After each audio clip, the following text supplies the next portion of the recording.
Welcome to another episode of the Palace Huddle Podcast. Here are your hosts. The middle at the 15 to the 20, breaks free of the 25 to the 30, to the outside, 40, midfield, 40, 30 to the coast, 20, 15, Hester 5, touchdown Bears!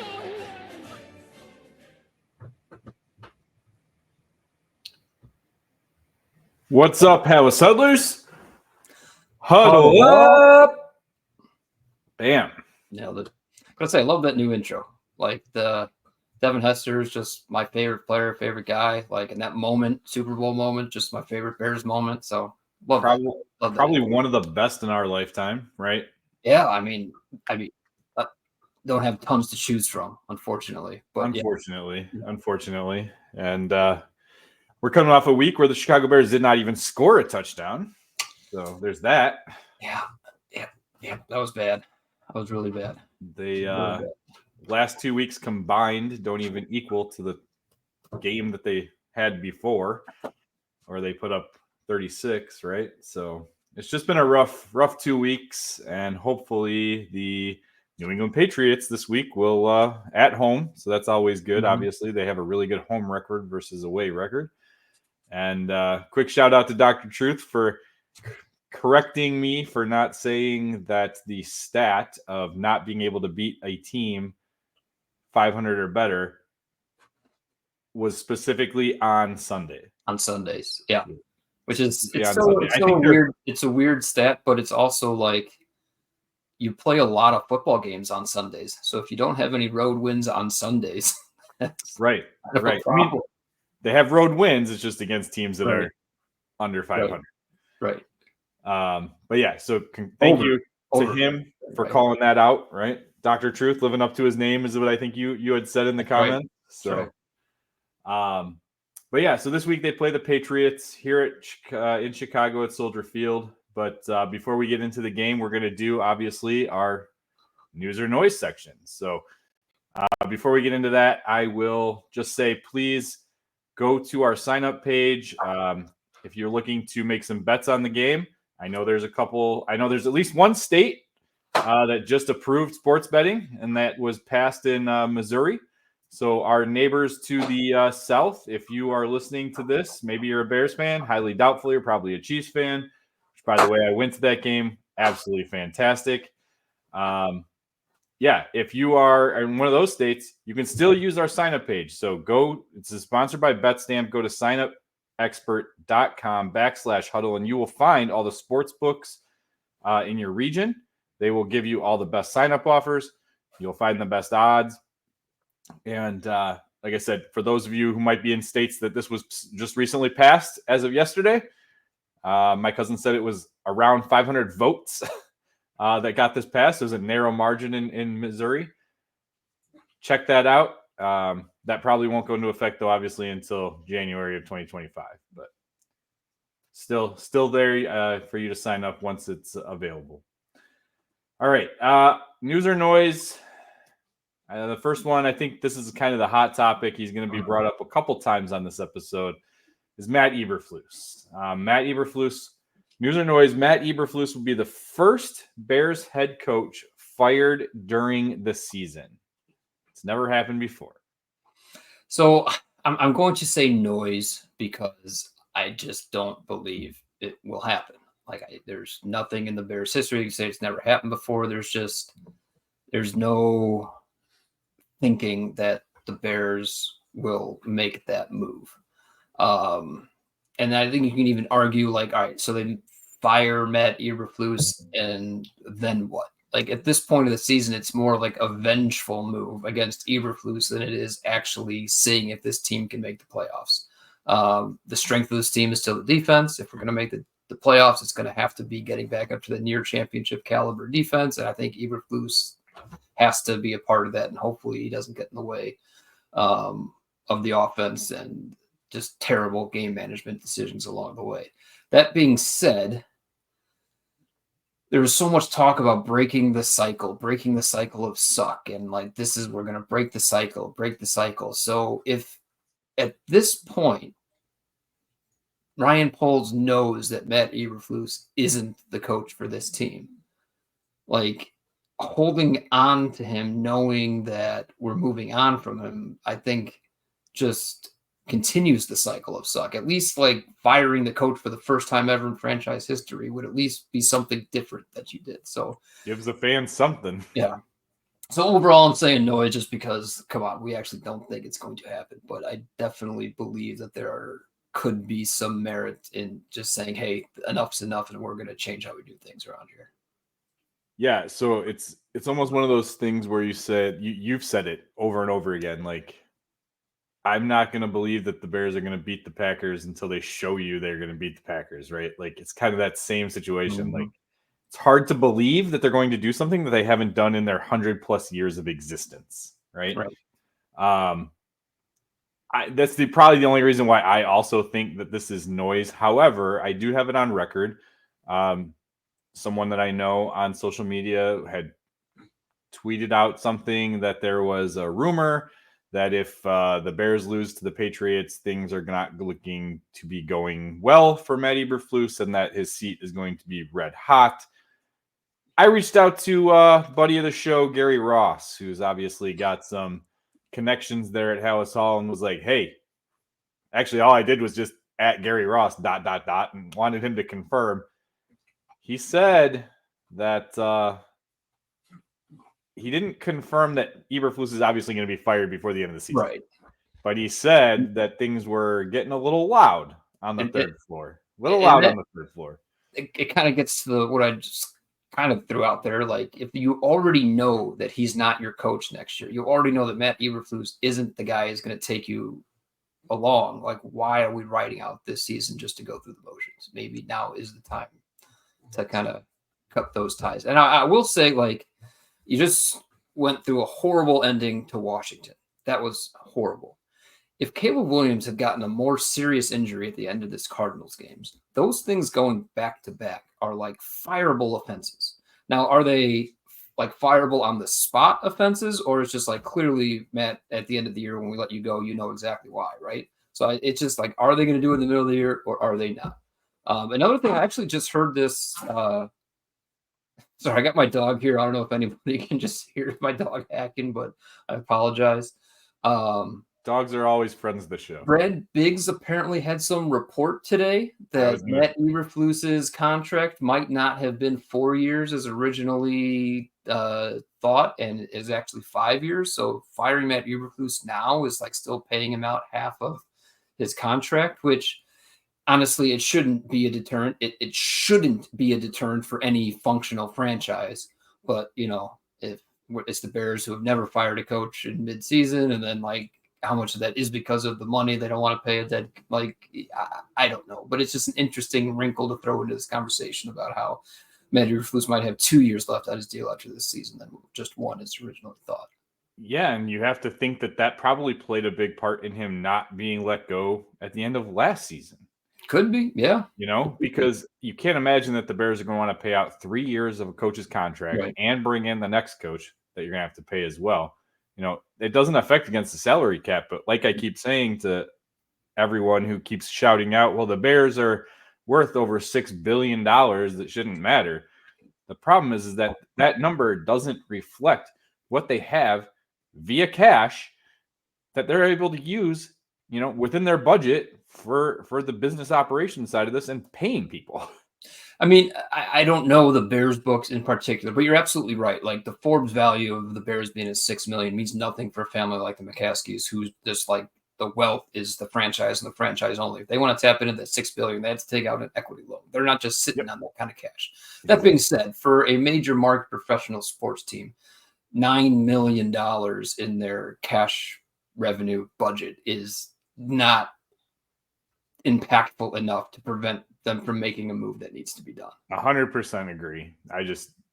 People need to understand that they are cash poor. So it's not like, you know, Jeff Bezos who owns this team. They're not sitting on $1 billion of cash. They're sitting on normal NFL operating revenues worth of cash, but there's $9 million to be found in there. Exactly. Yeah, so I agree with you. I don't think he's going to go anywhere before the end of the season. Nor they're 4-4. Like, I know things are frustrating, but winning can cure things. So a win here makes them 5-4. They're still in the thick of things. Winning absolutely can cure, but back in after the Texans and Colts games, we're sitting here talking as Matt Eberflus' seat's going to be hot, and we said no, he already got brought back. Like, they know who he is, and if he is on the hot seat, you were saying, well, they only have to win 3 or 4 games for the season, and like, I understand that if they finish the season 4-13, I think it's pretty fair to say Eberflus is gone. But like, my point was, like, it has to look even worse than it did those first 3 games. And the poor decisions can't just look bad. They have to cost them wins. And we saw that cost them a win already in Washington. So it's not good. It's not good. It's not good. However, it leads us into our next news or noise. So news or noise, moving on from Matt Eberflus now or at the end of the season, will likely stunt Caleb Williams' growth and development. Caleb Williams will struggle to become one of the greats. I have some information. Do you want to hear it first, or do you want to give your news or noise first? I will go ahead and just, before I say, I'll give a little something now before I hear your backup, but I won't say news and noise yet. I will say it is interesting when this type of the conversation comes up, as we all know, like, young quarterbacks, the organizations ruin young quarterbacks by constantly shuffling front offices and head coaches and all that stuff. But the decision that has to be made is what's going to be worse for our young quarterback. Keeping a coach around who we know is no good, or just switching regimes to another regime we hope is good, but also might not be good.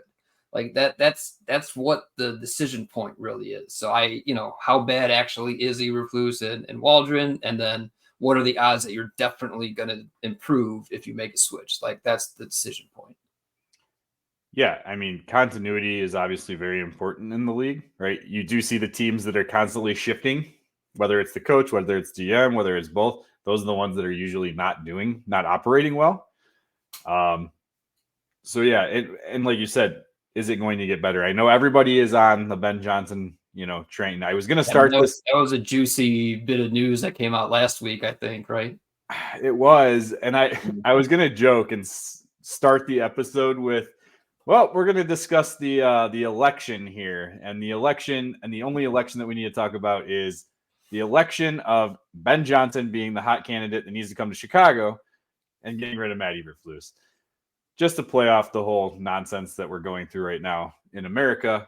Those of us who love the election results, those of us who are not happy with the election results, we're not here to talk about that. If we're going to be mad about something during this episode, it's about the Bears. Let's stay focused. 100%. Let's go. 100%.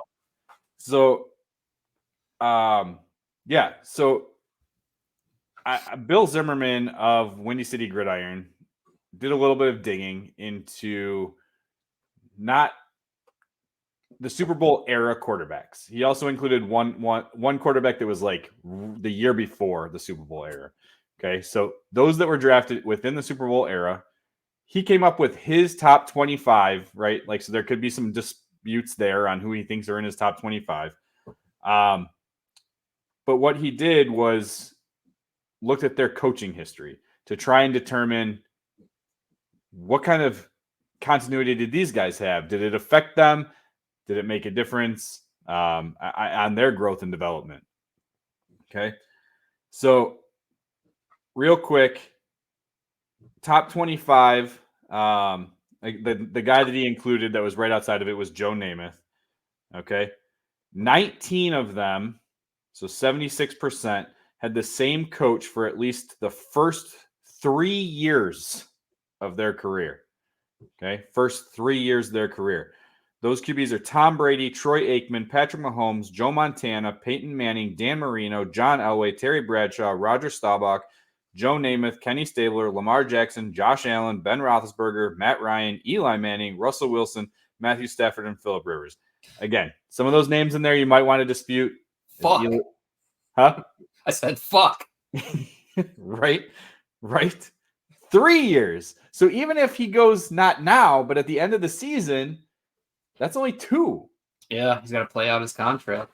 All right, so that leaves six remaining names that did not have their coach for the first 3 years of their career. That is Brett Favre, Aaron Rodgers, Dan Fouts, Jim Kelly, Steve Young, and Drew Brees. Okay, here's the thing, and I'm going to make this quick. That's still not a terrible list. It's not, but Favre was traded, right? So yeah, he went from Atlanta to Green Bay, so that kind of throws that off. Aaron Rodgers sat his rookie season and the following 2 years, and then the Packers went from Mike Sherman to Mike McCarthy. Okay, so a little bit different there. Drew Brees sat a rookie year under Mike Riley, and then he started playing with a stable coach in Marty Schottenheimer. Okay, so that might be the closest one. That's a pretty good parallel there. Right? Steve Young started in the USFL before coming to the Tampa Bay Bucks.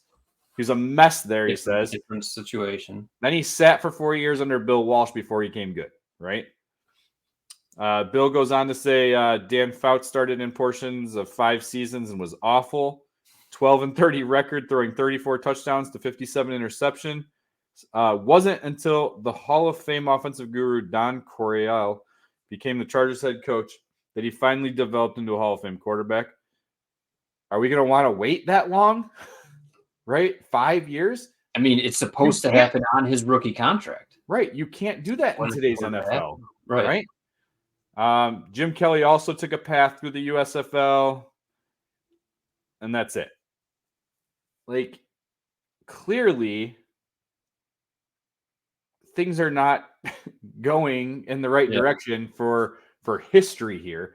So if Caleb Williams was able to come out of this, say they fire Eberflus at the end of the year, he'd be the one exception out of maybe Drew Brees, right? And that being said, Drew Brees wasn't some spectacular quarterback. For Schottenheimer, and he was fine. He was fine, but it wasn't until he got until he moved on, right? Yeah, Sean Payton. Yeah. So again, is that what we want from Caleb Williams? Here's the thing: Caleb Williams has said he wants to be generational. He wants to make history. He wants to be better than Tom Brady. So maybe things happen. I don't know. Okay, so with that, is this news or noise? I mean, it certainly sounds like news, doesn't it? It sounds a heck of a lot like news. Like news. So, I mean, so then the question then, based on how I framed before we went all that, is Matt Eberflus so terrible to offset that kind of history with those kind of lists? And I don't know that he is then, to be honest with you. I don't know that he is. It hasn't been great, but I don't know that you can go. Am I really saying let's keep Eberflus for 2 more years? But if continuity and continuity only is what's going to get Caleb Williams on that list, then I guess you got to keep him around. I'm going to say news, but I'm also going to say, we Justin and I, we always do best case, worst case scenario throughout the season. I'm not going to do that here, but I'm going to say I think best case scenario that could happen potentially is you see more growth and development this year from Caleb Williams. Matt Eberflus sticks around because they win enough games for 1 more season. Then you got that rule. You're there for the first 3 years.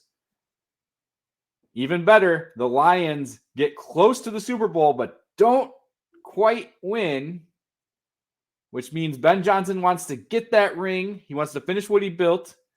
He's there next year, but then Eberflus is fired in 2025. Ben Johnson's here in 2026. Okay. Best case scenario. Yeah, I guess so. All right. Well, that brings us to the next one, and it kind of touched on it a little bit here. But Caleb Williams hasn't lived up to the generational talent tag. News or noise? News or noise? So I'm going to say news on that one. That's not to say that he's not going to eventually be an excellent quarterback. Apparently, we have to keep Eberflus around for 2 more years for that to happen.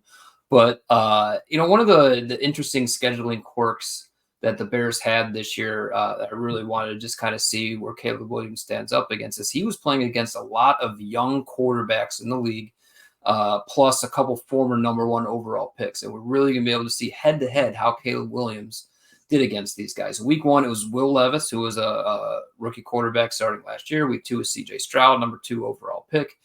Week 3 was Anthony Richardson, I believe the number 4 overall pick last year. Week 5 should have been Bryce Young, ended up being Andy Dalton, but that would have been interesting against another number 1 overall pick.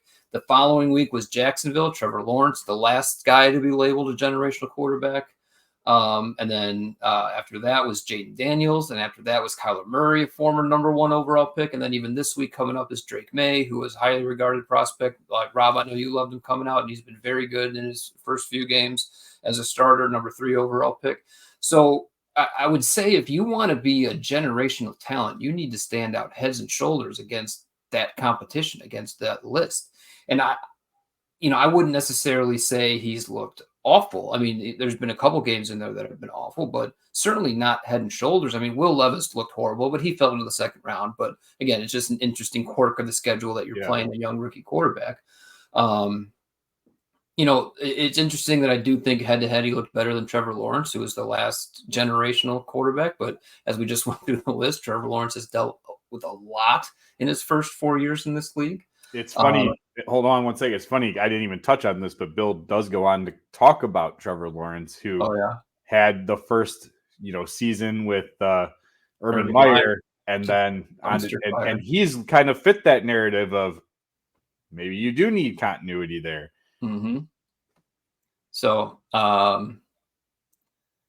it's just it's nothing to say about his long-term prospects, but it's just I do think it's a little bit of news that you just don't watch Caleb Williams play right now and say generational prospect.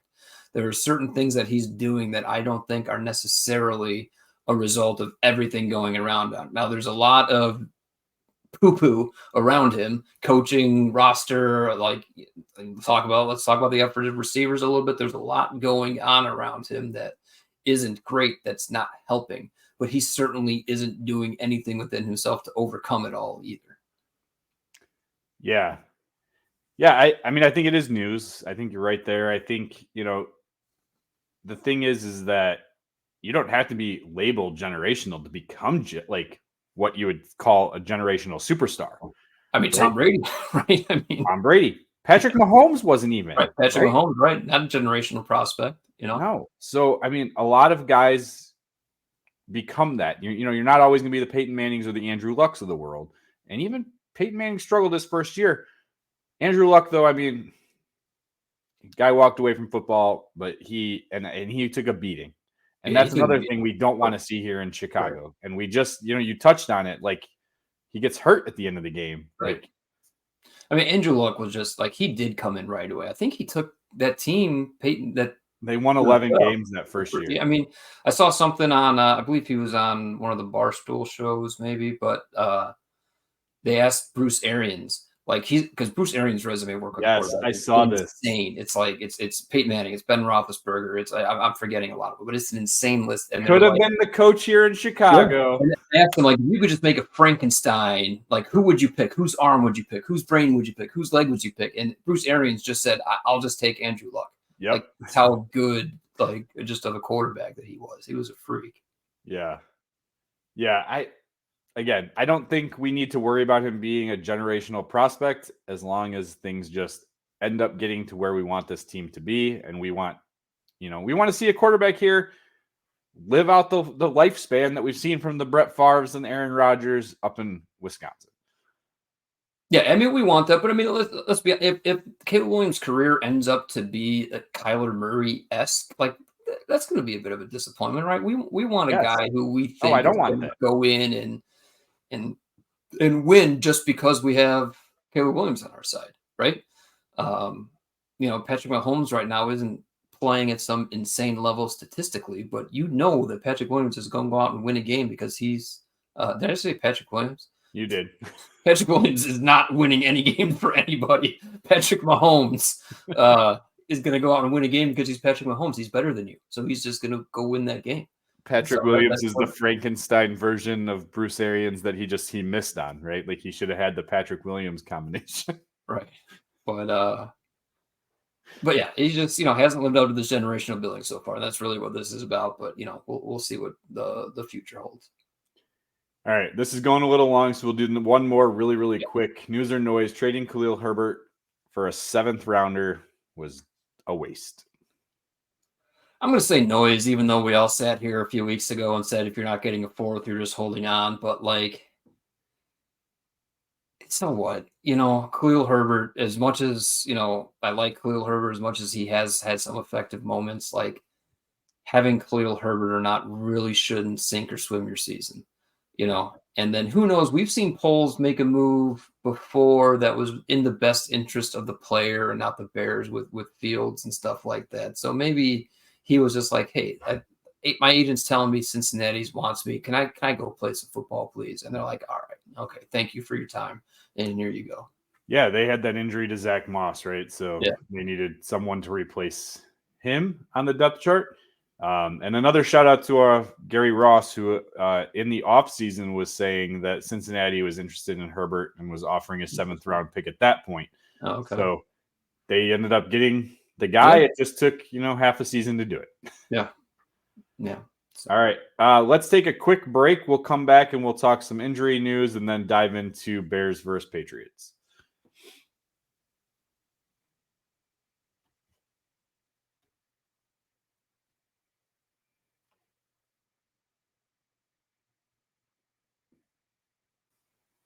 All right, we are back, Hallis Huddlers.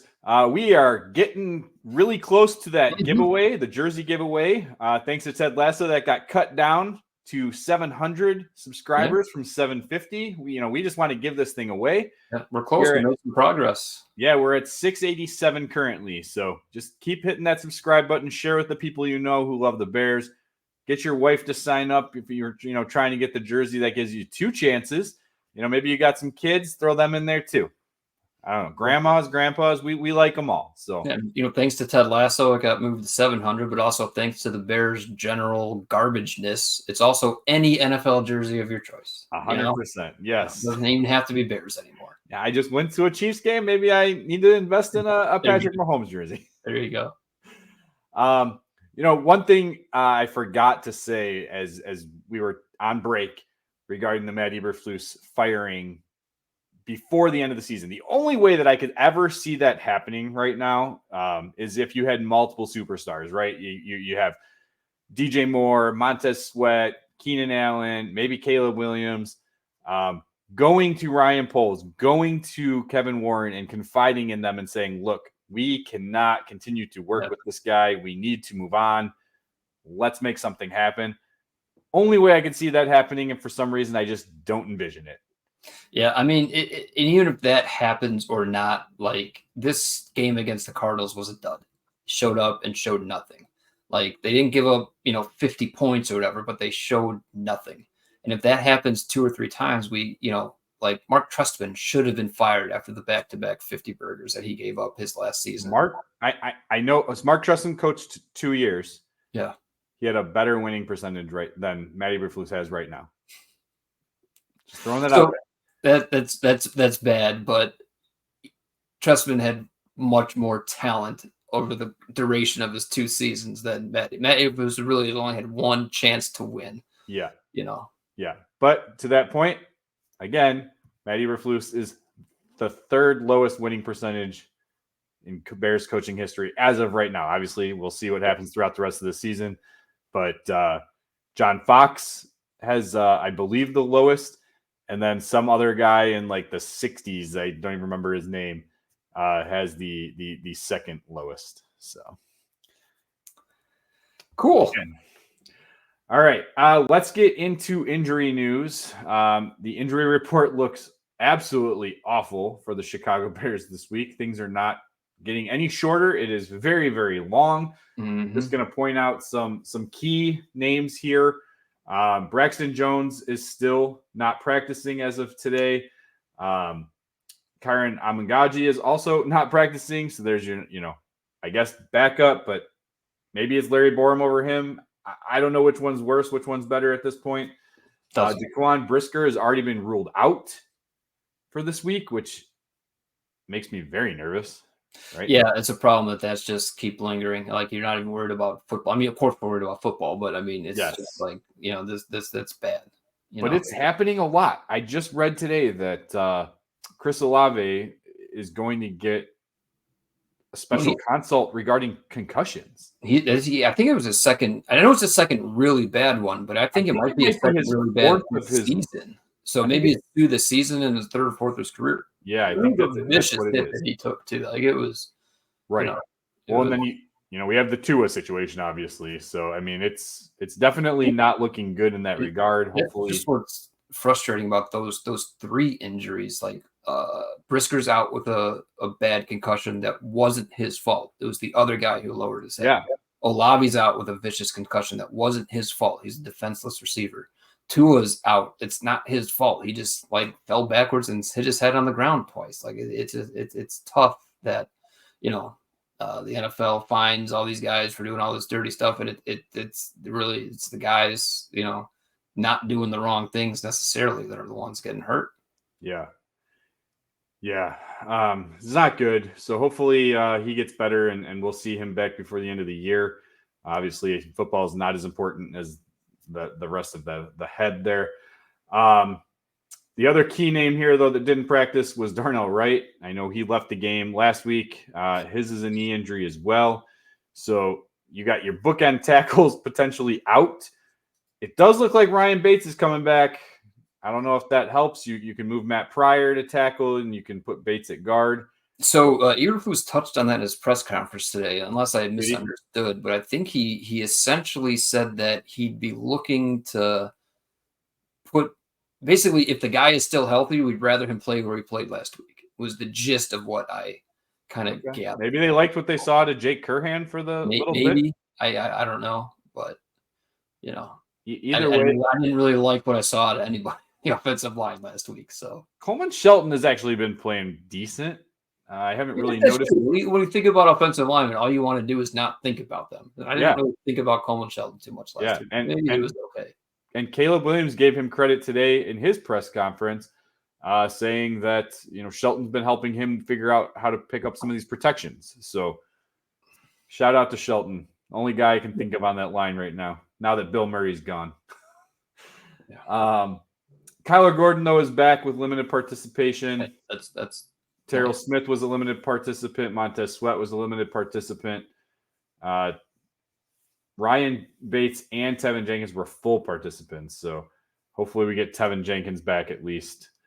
And then the big one, I didn't even talk about it yet. Andrew Billings is going on IR for the rest of the season.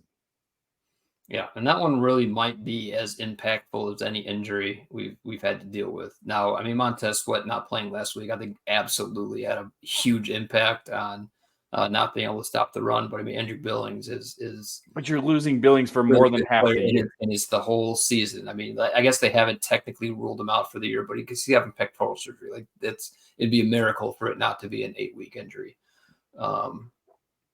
So maybe they're not ruling him out for the year because maybe they're still thinking maybe we'll make the playoffs in 10 weeks from now, so the playoffs or whatever. I don't really know, but it's going to be a problem. And even the defensive tackle, Zach Pickens is coming back, but he's not like a run stuffer. So even though you're getting him back, it's not necessarily replacing the Andrew Billings role. So it's a problem. It's going to be a problem. Things aren't getting any easier, as the Bears are hitting this rough patch of just their existence. Yeah, going to the tough part of the season, you're just coming in bruised and battered. I don't know. Not a good sign. Yeah. Any key players on the Patriots that will potentially not be playing? I mean, we'll get into it a little bit later, but I mean, when you talk about the Patriots roster, like who even is a key player, like their roster really isn't top notch. I know Kyle Duggar, he did not practice today. He's made impactful plays at safety before. Can't really speak to his overall impact. But I mean, I'm going to be honest. I'm looking at a lot of these names and I don't even know who they are. So I'm not sure. But it certainly doesn't seem like they're going to be missing anybody key. We'll put it that way. All right. So you touched on it. Is there anyone that the Chicago Bears need to worry about on this roster? I mean, Drake May? I think Drake May is a very interesting quarterback prospect. You might be able to speak better than we did because I know you had him firmly as your number 2 quarterback prospect in the offseason, but he's looked really good since he come in. It's one of these things that we dealt with Justin Fields so much, like, oh, but he gets rushing yards. It doesn't matter. He doesn't throw over 200 yards. And then it's like, well, any old quarterback should be able to throw for 200 yards. And that's what Drake May has done consistently. He's come up and thrown for 250, 270 yards a game while still rushing for 50 yards a game. So he's come in and has been productive on the NFL level. And it hasn't necessarily translated to win so much because the roster is so bad. But yeah, I think Drake May can play in the NFL. And I think he is starting to realize and know that he can play. So is he going to be able to elevate this roster to a win? I don't know, but he's definitely a player that can hurt the Bears. Yeah, so I think with Drake May right now, you're getting the same stuff that you are getting from Caleb Williams. There's inconsistencies, right? There's one game he looks a lot better than the other game. At times you see these flashes. I think, the touchdown that he threw last week, give him credit because it worked to Stevenson in the end zone, but at that point, he kind of just threw it up for grabs, and it could have went and looked a lot worse than it did. They ended up losing the game anyway. But what was impressive, though, was his ability to extend the play. And that was something, coming out of college that I expected him to be able to do in the NFL as well. He's deceivingly good with his legs. I would compare that to his, predecessor in Mitch Trubisky, somebody who you didn't think had legs but did, Jay Cutler here in Chicago. A guy that was able to run when needed. That's what you're going to see out of Drake May. Big arm, accuracy. I mean, again, it's a little bit hit or miss, but he's pretty accurate as well. So I think the Patriots have a good future with him being under center there. It's just a matter of he needs more help. Yeah, I mean the roster, the wide receivers are just whatever. They're fine. Ramondre Stevenson is a guy, the running back, who kind of just reminds me a lot of what we dealt with James Conner before, where it's like if runs are blocked up for him well and the Bears aren't playing very good, gap discipline, he can make us pay. But if the Bears are playing solid run defense, I'm not that worried about Ramondre Stevenson. So we'll just kind of have to see how that goes. Yeah, unfortunately, the run game has been their weak point on defense. So yeah, all season. Right. So hopefully, and like you said, now you're losing Billings. So who's gonna plug in there? Is it Chris Williams? Is it Zach Pickens? Do they rotate? Why am I blanking on the ex-Tennessee? DeMarcus. Yeah, maybe play him a little bit more at the end and get Austin Booker some more reps at end. Maybe. Yeah. You're gonna have to figure something out. They're gonna have to get creative. But I mean, even with these injuries that the Bears are still dealing with, the Bears roster still on the field should have more talent than this Patriots team. Yeah. And don't know, Jared Mayo is the Patriots head coach, first-year head coach, longtime player, longtime good player. Do we know how good he is as a coach yet? How good his in-game tactics are? I don't really know. Is this another situation where even though we're not confident in our head coach, the fact that we just have an overwhelming advantage of talent on the field that, Eberflus just can't mess it up, very similar to, I guess, the Rams, where we spend way too much time talking about the coaching matchup instead of looking what's going on the field. So we'll just have to see. I guess we'll just have to see. But the Bears still have more talent than this Patriots team. The Patriots are, I believe I saw that they would currently have the number 1 overall pick in the draft. That's the team that's coming into Soldier Field, the worst team in the NFL. Yeah, 2-7 record. Tied with a couple other teams, but due to tiebreakers, they are currently the number 1 pick in the 2025 NFL draft. So anything else to say about the matchup? We're just kind of getting. No, I was going to go right into predictions here because I got nothing else to say. I do like Jalen Polk though a little bit as a guy, and I know he's not getting the action that I would expect, but I do like him for the future with them as well. Also a rookie wide receiver. So. As for me, I'm going to go first since I let you go first and everything else. I'm just going to let you know right now, I do have the Bears winning. Okay. However, I'm not going with a very high score. And I think that's pretty justified seeing what we've seen for the last couple weeks here. I think the Bears come out with a 17 to 14 win. Okay. I always like to put things in context here based on the lines, what Vegas thinks is going to be happening here. Have you seen it yet? I have not. I usually don't look at the line until Thursdays when my awesome commissioner sends out our UFFL picks. Do you want to take a guess on what this line is, or want me to just go right into it? -6. Okay, so you're not that far off, right? So I was kind of surprised. The Bears are a 7-point favorite. If everything that goes on, but I think it's just what it comes down to. We just kind of ended this conversation with this: the talent on the field is just in the Bears' favor. This is the worst team in the NFL coming into. As bad as we feel as Bears fans right now, the Bears are an average NFL team facing a terrible team at home. So I guess that's a touchdown favorite, and they're over under 38.5. So it's not really, they're not expecting a lot of offense in this game. So before you give your prediction, though, I have a really, really interesting hot take here. Okay.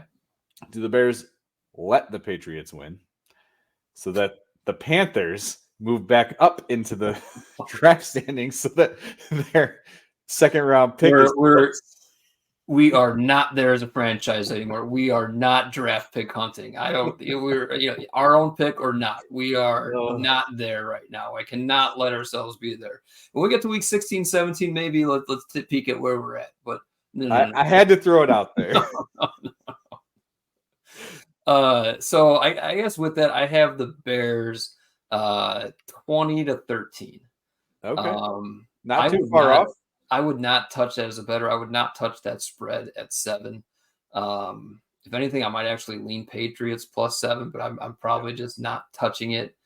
And then that over under 38.5. Like I just Soldier Field, the Bears have played well. There's a tough place to play, even with us as Bears fans, like being upset. We're still going to make that a very tough place for a rookie quarterback to come into play. So I don't expect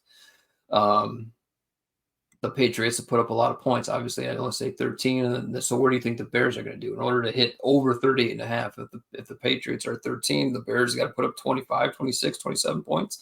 Do we really feel like that's where they're at? So it's a low over under, but it's one that I might lean towards the under on this one. I'm going to be a little hypocritical here, but they are at home and they tend to do well at home. And they're playing a really bad team. Yeah. And they just did that 2 weeks in a row prior to the bad 2 weeks of us, flipping the script of how we feel about them. So it is possible. I just, like you said, I'm not touching that game from a betting standpoint. Yeah, I'm probably just not bet it. Yeah. And that's going to be it. Yeah, but I think Vegas has probably got those, those lines are right on. Yeah, right on what you expect. So this might be one to just sit back and just watch and hopefully enjoy a win. But I do think even though that's a low over under 38.5, that might be where you lean on that under. All right. If you have nothing else, I got nothing else. No, just want the Bears to just not crush my spirits once. Just come on. Yeah, I have a luncheon that I have to go to on Sunday that I'm not happy that it's during the Bears game. Yeah, I'm not going to be around for the Bears game either. I run the gym for our school here, and we got home games all Sunday afternoon, which is my own doing. We schedule them, but so I'm not going to be around either. So all right, so neither of us will be live texting with. Won't be live texting. Yeah, I won't mind spoilers. Justin can still vent all he wants. That's fine. But yeah, I won't be because I'm not going to be back until like 7 o'clock at night. So yeah. And I might actually be just putting my phone on the table and watching it at the table. So yeah, there you go. Yeah, well, I might end up doing that. Just streaming it in the gym. Yeah. All right. Well, that's the case then. Bear down. Claws up.